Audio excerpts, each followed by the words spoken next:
may shock some of you is that this is the first indie game I've played. Yeah, I've been living under a rock this whole time. In my defense, it's a nice rock. Shovel Knight was a successful Kickstarter-funded game, which seems to be all the rage these days. Wait, there was a Kickstarter for General Chaos 2? Why wasn't I informed earlier? I would have sunk some money into that! Well, unlike this, Shovel Knight seemed to be getting a lot of attention. What grabbed my interest was that it was mostly inspired by some of the most well-known and often referred to as best games on the NES, such as Mario 3, DuckTales, Zelda 1 and 2, Castlevania, and of course, Mega Man in his NES entirety. And since we're still in a Mega Man drought, not counting Smash Brothers, I decided to give this game a shot. I mean, platformer, old school, blue, sold. Story time! Shovel Knight and Shield Knight were living the life of adventuring, and you can tell how happy he is because he's air guitaring with his shovel!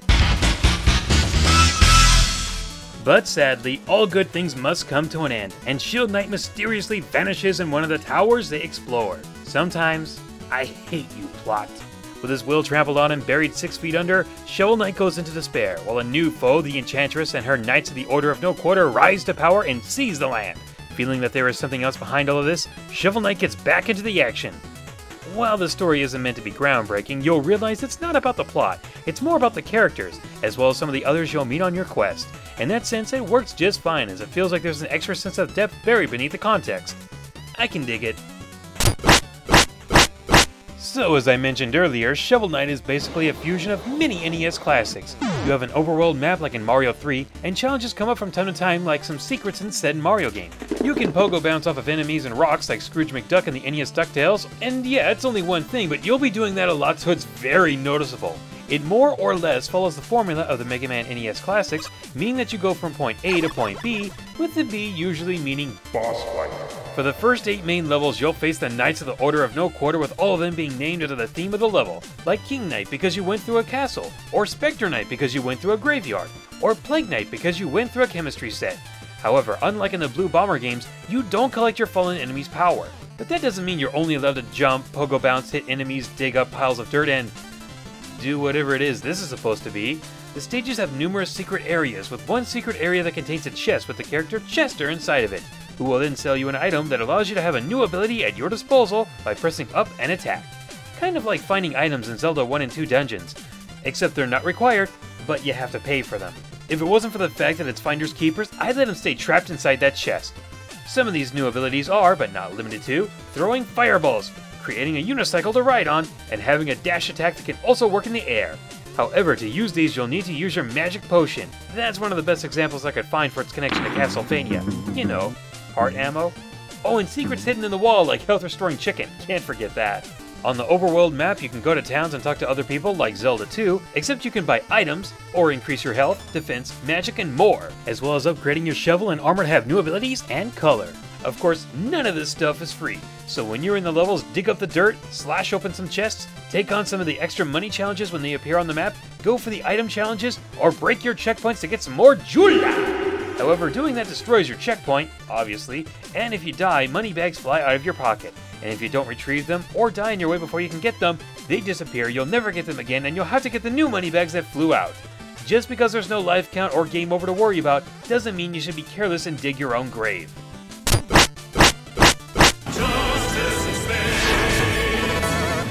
In terms of positives, I can say that Shovel Knight definitely feels like a love letter to the older style of games and had as much work, thought, and passion put into it as possible. The controls are spot on and should never give you an issue. The level designs are very well made that have a great learning curve to them, as well as gimmicks, no, that's not right, themes that make perfect sense to their surroundings. Usually. I'd say think Donkey Kong Country, but in the style of 8-bit, it really does fall more in line with Mega Man. In terms of difficulty, I'd say it's a little easier than the Blue Bomber series. It's not the hardest game you'll find, but it's not easy enough to go through the levels without turning your brain off. Little secrets are in the walls just waiting to be uncovered, adding some extra replay value. See a block that's somewhat out of place? Hit it! It may reveal more money, or an extra path to an item to buy, or music that you can sell for more currency in the game and then listen to it, which is basically a double reward as the music in this game does the NES style of games justice. Catchy, memorable, just all around what a good NES soundtrack should be. The song playing right now is actually my favorite in the game.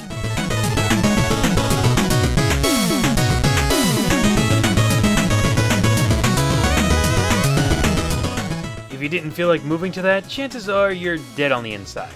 Characters you encounter have a sort of unexplored complexity to them that make you want to learn more about who they really are, and you might start to get the feeling that besides there are some obvious mentions to Monty Python and the Holy Grail, there really might be more layers to these inhabitants than you'd expect. Hopefully, a sequel will unearth more about them and their past. Now, normally I list the pros and the cons of a game, not just to be fair, but to also inform anyone who may be thinking about picking up a game I'm reviewing what they're getting themselves into. So no matter how big of a problem or tiny a nitpick it is, I will let you know so you're fully informed ahead of time. To the best of my abilities anyway. Understand people who are confused about the way I do my reviews? Which brings me to this little dilemma. I can't find a big issue with this game. Everything feels like it's there for a reason, except for this, but it's not hurting anyone or anything, so who cares? I was able to find 2 minor problems, but they are easily cancelled out. The first was a glitch in, minor but obvious spoiler alert, Tinker Knight's second fight where Shovel Knight was stuck in a victory animation pose and he couldn't move or be hurt, forcing me to restart my game from the last time it saved the game, which meant I had to do the level all over again. This would suck! But an update came out that fixed that, and I haven't noticed any major problems since then. The other is the game is pretty short, clocking in at about 4 hours to beat for myself the first time. However, the game is $15 with plenty of stuff to do, like finding and buying everything, collecting all the music, finding all the secrets, New Game Plus because I'm a sucker for that when a game does it right, as well as some extra modes to come out later on, or so I've heard. Yeah, I'd bring up the features, but some of those I'll never be able to do. Quite honestly, it feels like there is something deep down that is bothering me that I can't quite put my finger on. It's hard for me to explain, and I think the only thing that could be bothering me is that this is all more of a been there, done that deal. Throughout the whole game, it never felt like anything besides the characters and settings was something I never encountered before in a game, with a few exceptions. But everything works so perfectly that I'm left to shut up about anything negative getting in the way. Well, perhaps some bright flashes in that one little fight that may cause seizures, and don't worry, I'm not going to show it, but that's really it. Hopefully that can be fixed with an update. Like I said, just trying to warn you. Shovel Knight is a game I can strongly recommend to anyone. Unless you don't like retro games, in which case you need to get out from under your rock more than I did. There's a lot to like and not really all that much hurting it, if any. It might just be that I'm so used to the overall gameplay since it's a mixture of so many other titles that I'm not as fascinated with it as some of the other players. But all the elements it's inspired by work flawlessly, and yeah, I'd be cool with Shovel Knight as a DLC character in Smash for Wii U and 3DS because why not?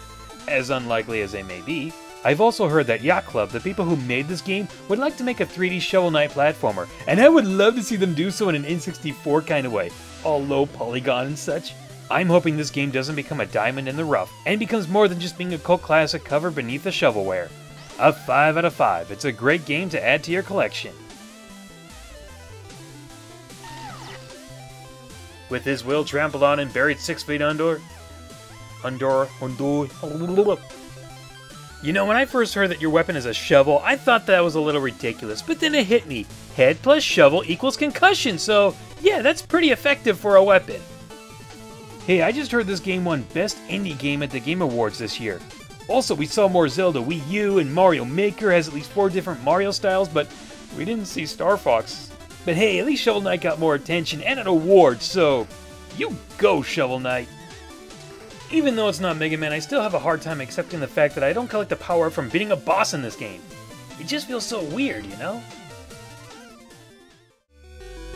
I'm not a witch, I'm not a witch! Why do you think she is a witch? Wash your down man to a newt! A newt! I got better. You've made it this far? Wow! Well, would you be willing to watch some of these other videos then? Up there in the top left corner, you'll see a list I did with Swedish Karibo of the 5 stages and bosses we'd like to see in Smash for the Wii U and 3DS. By the way, he called stage number 3 on that, so major kudos to him. In the top right corner, you'll see a list I did for my 5 favorite and hated Mario Kart power-ups. In the bottom left corner is a review I made for the Donkey Kong Country Super Nintendo Trilogy. And for a video plug we have... You know, even though I've already plugged him before, I just have to plug him again. Antu92's review of Shovel Knight, and the reason I'm plugging it is because his review is so good, it pushed me to put a lot more effort into this one, even though I think his review is a little better than mine. Yeah, I said it. If you don't believe me, then you can go watch it for yourself. He's put so much more energy, thought, and effort into his video review of the game that I can't understand why it, along with his Kirby month, aren't getting more views. And as you may have noticed, he's been putting himself in front of a camera for these, so... let's make a deal. If I see his views start to drastically pick up, I'm talking 30,000 views for a new video in 1 week, I might consider using the camera on myself. Hold on! Don't you dare write a comment on his review saying, "I watched it, CJ, show your face," cause that's rude to the both of us. It's rude to him because that's saying you didn't care about his video at all, and it's rude to me because you didn't listen. So if I see those comments on his video or mine, the deal is off. Alright guys, I'm gonna get to work on something. List, review, whatever gets done first besides the time to play video for Donkey Kong 64. So, later everyone!